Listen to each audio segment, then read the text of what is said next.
Hello বন্ধুরা, আগের ভিডিওতে আমি লাম্পিং স্কিন ডিজিজের সম্পর্কে বলেছিলাম, যেটা এলএসডি বলা হয় থাকে।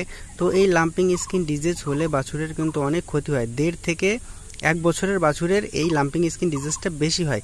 এই যে দেখেন যে একটা লাম্পিং স্কিন ডিজিজ আক্রান্ত বাছুর, এর দেখেন এটা ফেটে গেছে, ঘা বেরিয়ে গেছে, গায়ে অসংখ্য ক্ষুদ্র ক্ষুদ্র ঘা। হ্যাঁ, তো এই যে একটা সমস্যা, এর কারণে কিন্তু ক্ষুধামন্দা হয়, বাছুরে খেতে পারে না, বাছুর কাবু হয়ে যায়। এমন আছে বেশি আক্রান্ত হলে কিন্তু বাছুর মারা যায়।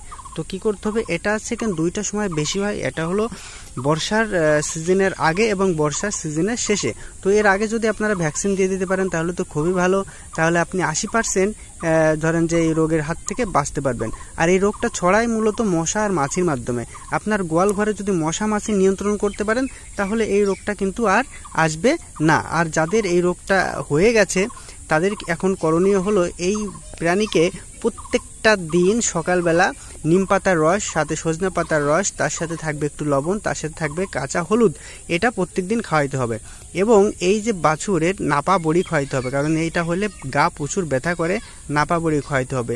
এবং যখন এই ঘা বেরিয়ে যাবে, ঘা বেরিয়ে গেলে আপনারা কী করবেন, হলুদ দিয়ে দেবেন। দেখবেন হলুদ দিলে এই ঘাটা আস্তে আস্তে টেনে যাবে। তো বাছুরের যেহেতু ক্ষুধামন্দ হবে, খেতে ইচ্ছা করবে না, তো কী করতে হবে, এর প্রত্যেক দিন একটা করে জাইমোভিট পাউডার সুন্দর করে আপনার চিনির সাথে মিশিয়ে আচারের মতো করে জিহ্বা টান দিয়ে বের করে জিহ্বায় ঘষে দিতে হবে। তাহলে কি হবে, এর ক্ষুধামন্দটা চলে যাবে, ঠিকঠাকভাবে খাবে। আক্রান্ত বাছুরকে অবশ্যই কিন্তু আলাদা একটা ঘরে রাখতে হবে, আলাদাভাবে রেখে দিতে হবে, যাতে মশা মাছি এর গায়ে বসে সুস্থ গরুর গায়ে না পড়ে। সুস্থ গরুর গায়ে যখন পড়বে তখন কিন্তু সুস্থ গরুটারও এই রোগটা ছড়াবে।